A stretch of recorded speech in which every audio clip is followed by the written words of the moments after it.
একজন প্রশাসক দিয়ে বা একজন মেয়রকে দিয়ে টোটাল সিটি কর্পোরেশন বা একটা পৌরসভা নাগরিক সেবা কিন্তু নিশ্চিত করা যাবে না।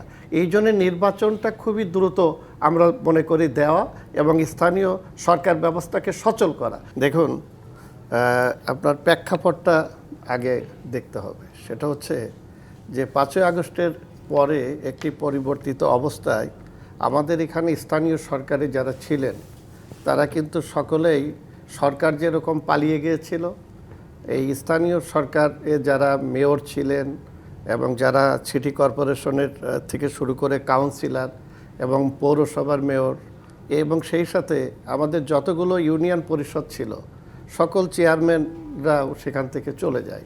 ফলে পুরো স্থানীয় সরকার ব্যবস্থায় ভেঙে পড়ে, যে কারণে আইনি কাঠামোর মধ্যে পরিবর্তন করে সরকার প্রশাসক দিয়েছিল।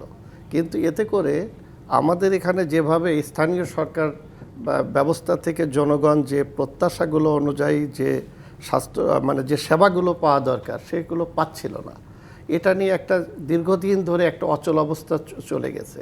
কারণ স্থানীয় সরকার দ্বারাই কিন্তু তৃণমূল পর্যায়ে মানুষ প্রথমেই তার যে নাগরিক অধিকারগুলো, নাগরিক সেবাগুলো সেখান থেকে পেয়ে থাকে। এখন এই অচল অবস্থার মধ্য দিয়েই আপনি যদি দেখেন যে একটি নির্বাচন হয়েছে এবং সেই নির্বাচনে জনগণের ম্যান্ডেট নিয়ে একটি ক্ষমতায় একটি সরকার গঠিত হয়েছে এবং সেখানে বিএনপির সংখ্যাগরিষ্ঠতা নিয়ে আসছে। এখন বিএনপির কাজটা হলো যে এই যে জনগণের যে কাঙ্ক্ষিত যে প্রতিষ্ঠানগুলো সেই প্রতিষ্ঠানগুলো আগে সচল করা।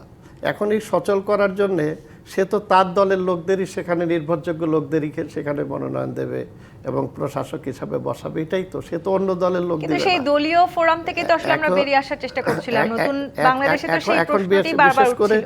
এবার নগদে পাচ্ছেন হেলিকপ্টার অফার, তাই কেনাকাটার পেমেন্ট নগদে করুন আর বুঝে নিন 2000 টাকারও বেশি ক্যাশব্যাক সহ হেলিকপ্টার রাইড। পেমেন্ট শুরু করুন আজই। বিশেষ করে এখন যে জিনিসটা দরকার, যেটা ভেঙে পড়েছিল সেটাকে এখন সচল করা, এটা হলো একটা কাজ। দ্বিতীয়ত, আমরা সব সময় চাইব যে স্থানীয় সরকার ব্যবস্থাটা এটা নির্বাচনের মধ্য দিয়ে সেটা তৈরি হোক। কারণ আপনি একটু উল্লেখ করেছেন যে স্থানীয় পর্যায়ে যে কাউন্সিলর যারা থাকে, এই কাউন্সিলর যদি না থাকে তাহলে মানুষ নাগরিক সেবা পাওয়ার জন্য ওই ওয়ার্ডে কার কাছে যাবে?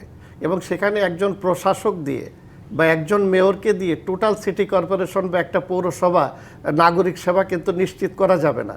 এই জন্য নির্বাচনটা খুবই দ্রুত আমরা মনে করি দেওয়া এবং স্থানীয় সরকার ব্যবস্থাকে সচল করা।